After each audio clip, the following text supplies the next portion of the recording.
All right, I'll get the presentation started. Okay.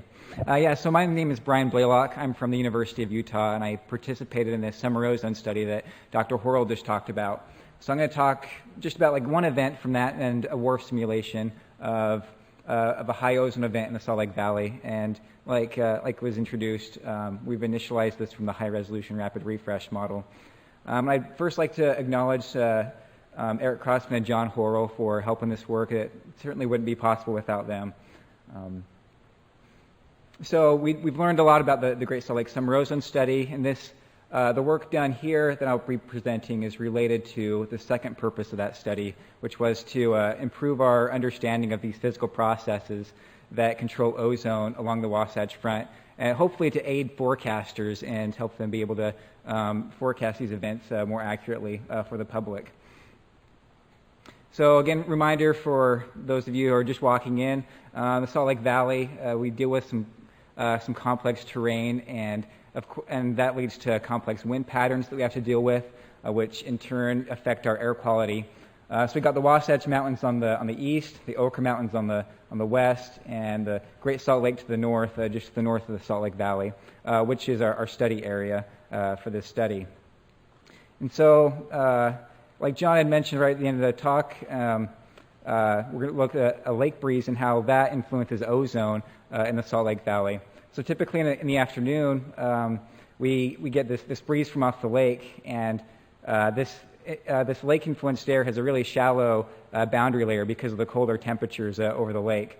So over the afternoon, that propagates south and fills up the valley and degrades air quality throughout the whole valley. So this is just one example from our study of a lake breeze that occurred on June 18th. We're looking at radial velocity from a radar, the TDWR radar, if I can find the mouse. Right here in the center, that's where the radar is located. The blue outline outlines the boundary of the Great Salt Lake. And then the yellow color is the winds blowing away from the radar. So this is the lake breeze coming from the lake towards the valley. And then the green colors are the winds blowing towards the radar. And you can see that these winds converge, and here's like the location of the frontal, that lake breeze frontal zone, or that convergent zone. And so this day is particularly interesting because we have observations from a news helicopter. Like John had mentioned, we had instrumented this helicopter with a 2B ozone sensor, which flew throughout the whole course of the study. And on June 18th, it flew straight up the valley. You can see on this map on the right. It started from the south end of the valley and flew north and through this lake breeze front. And you can see the changes in the ozone concentrations. So I'm going to rotate this image sideways so we can look at a time series of this flight path. So the green color is the ozone concentration. You can see it starts in the south end of the valley, about 60 parts per billion. And this is independent of how high the helicopter is flying. So in the teal color, the kind of bluish gray, you can see the helicopter flies up and down, but the ozone concentration is staying fairly well constant. And so we know we have a pretty well-mixed layer here where the helicopter is flying. And then at the time that's circled in blue is when the helicopter hits that lake breeze front. It's flying north and it hits that front. And then ozone, we observe spikes for a short time, and it reaches about 110 parts per billion briefly. And then as the helicopter continues to fly north, now into that lake-influenced air, it's stabilized again, but this time about 80 parts per billion. So this lake-influenced air, we've got about 20 parts per billion more of ozone than that southern area of the valley. And then, like over time, like this, from other observations, we see that this lake breeze continue to fill up the valley and bring in that higher levels of ozone south. And so we want to understand this a little bit better. We've done this with the WRF simulation. So like what we said, we've initialized it with a high-resolution rapid refresh model. And so typically when you run WRF or other models, people like to initialize with another model like the NAM. But we've wanted to really take advantage of the HRRR's 3-kilometer resolution and its hourly analyses, as well as its advanced data assimilation. So hopefully we can get like a better analysis and a better model in this complex geography of the Salt Lake Valley, and hopefully we get a better resolution of these terrain and thermally driven flows. And so this is the domain of the HRRR model. It covers the entire United States. And like I said, it's run at 3 kilometers hourly. The red boxes are my HRRR, or not my HRRR, my WRF simulations. And so the innermost domain covers northern Utah, as you can see here, and it's run at 1 kilometer. And so I've set up my WRF simulations with the exact same settings that the HRRR uses. The HRRR is essentially it's run with a WRF dynamical core. And so we've done that. We've had to make a few adjustments to really optimize the model in this area. So we've made changes to the lake size and the lake temperature, as well as turning on an urban canopy model. And so I'll explain why we made a couple of these changes. Some of them are quite obvious. Like you can see here in the lake size, this shows how the WRF, the default WRF settings in the HRRR define the boundary of the Great Salt Lake.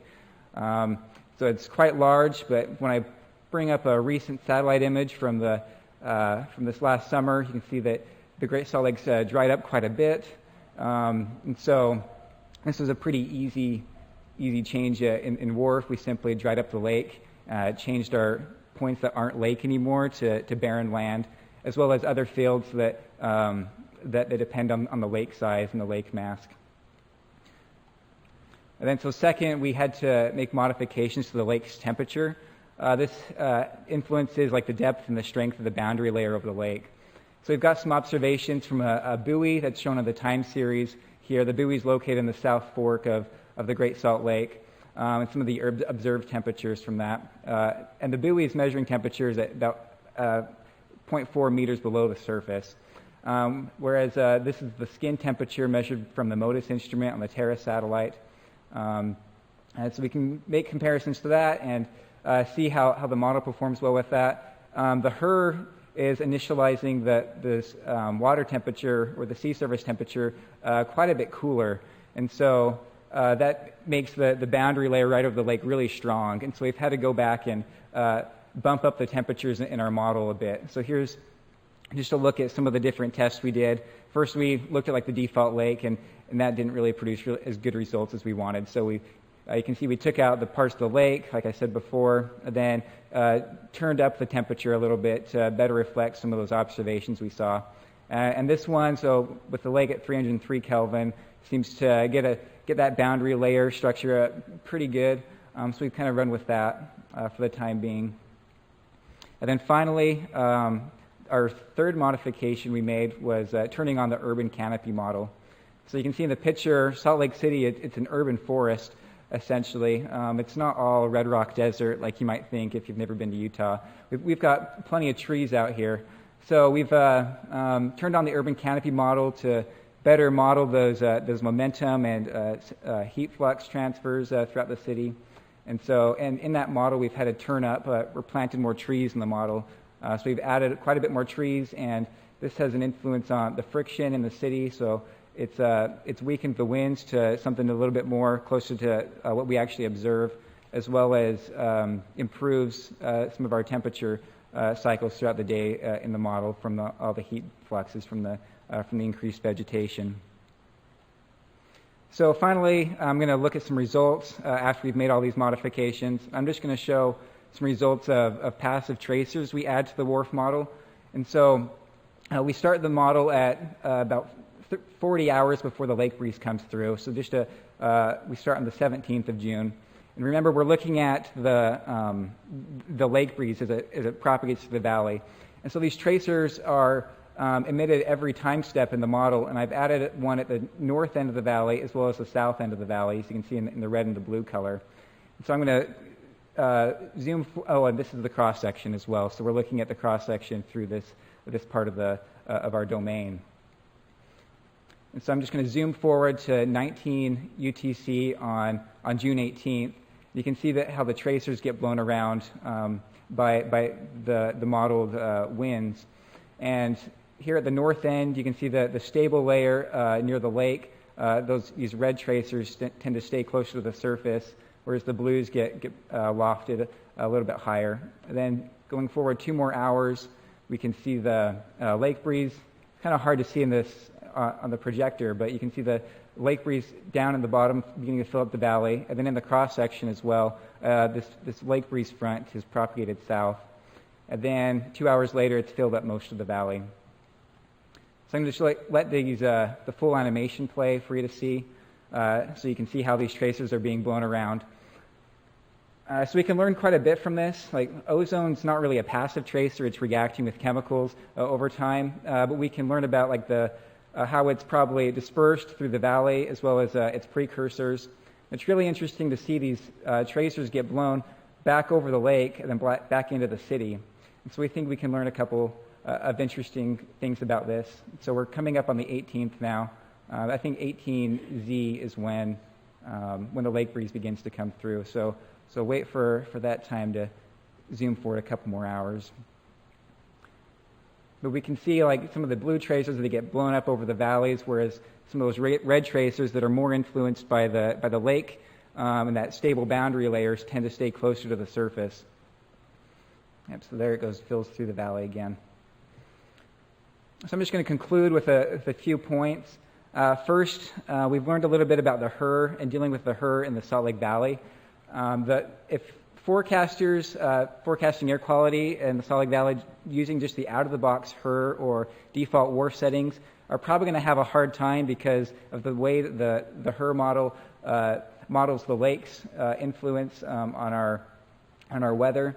And so it's important to make some of these modifications that we've started to make. And of course, there's other modifications we can do. But so far, the modifications that I've shown here, they've made some improvements, but there's definitely room for more.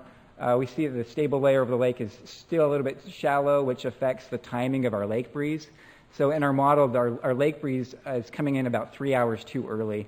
We're not exactly sure yet how to kind of move that to the right time. But moving forward, we're going to hopefully implement some more changes and improve the initialization of the land surface. We think that that can make a good difference, as well as probably starting our model run a couple more days before these events, so we get some more spin-up time and we can get the full effect of those land surface changes. And then finally, related to those tracer plumes, we want to investigate and further understand the origins of the polluted air that we see. And so we think that using tracers can help us learn more about that. So thank you for listening, and I'll take a couple questions if there are any.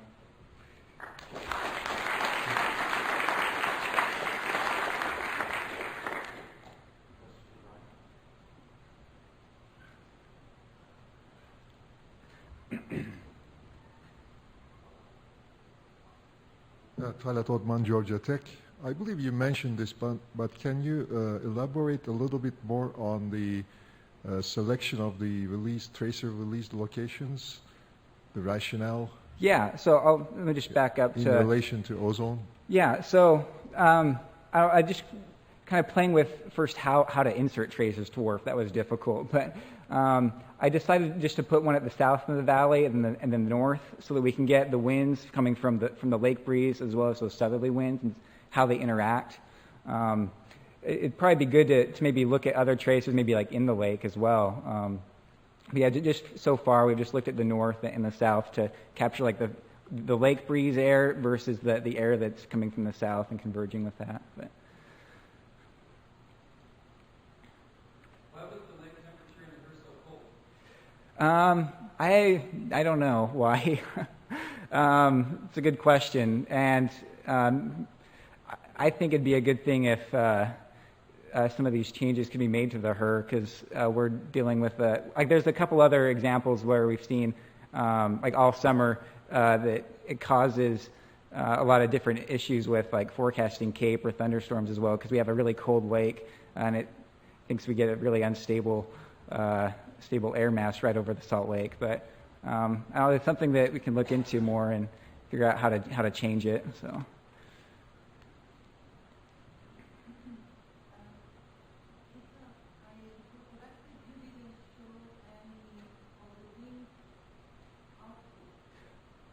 Yeah, I haven't shown any like the wind verification here. But.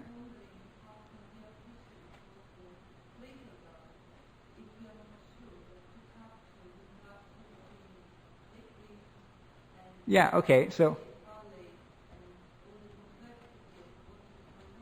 Yeah, so. Oh, so I got this up because I figured someone might ask. This is just from one site when we were looking at like our model output versus the observations. So the top we're looking at, it's kind of complex because I have a lot of stuff here, but the top is the wind speeds. The red line is our observed wind speeds, and this is at a school in the Salt Lake Valley. And then the red is when we just changed the green, excuse me. So the green color is the winds for the for our wharf run where we just changed the lake size and temperature. And then the blue one is when we added in the urban canopy model. And so over here, so the blues, you can see changing from just changing the lake temperature to the urban, adding in the urban canopy model, we're getting weaker winds, closer to observations here. And then I'd mentioned also that the lake breeze is coming through a little bit later, right? So you can see this here in the V component of the wind, where it switches from a north wind to a south wind a couple hours earlier than is actually observed. So, yep, is that on? Okay, thanks.